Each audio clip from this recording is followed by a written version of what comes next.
ఇలా ఒక పేపర్లో ఒక వార్త చదివితే సిగ్గు అనిపించింది. సర్పంచులకి బిల్లులు వస్తలేవు, సర్పంచుల తరఫున మేము పోరాటం చేస్తాం. ఎవరు? బీఆర్ఎస్ వర్కింగ్ ప్రెసిడెంట్ కేటీఆర్ గారి స్టేట్మెంట్ కనబడ్డది.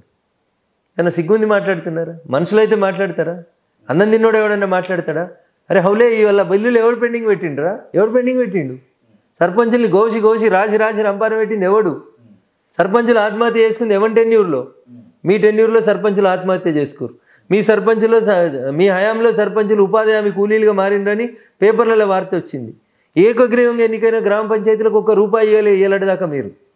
నేను అందుకనే చెప్తా ఉన్నా, నా కోపం వ్యక్తిగతంగా కాదు, వ్యవస్థల్ని నాశనం చేసిరు వీళ్ళు.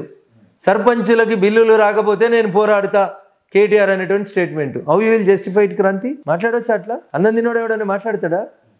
నువ్వు 5 ఏళ్ళ అధికారం నుండి సర్పంచులు ఆత్మహత్య చేసుకుంటే ఎన్నడూ సంతాపం ప్రకటించలే, సర్పంచులకి బిల్లులు ఇవ్వలేదు. కేంద్ర ప్రభుత్వం నిధులు ఇస్తే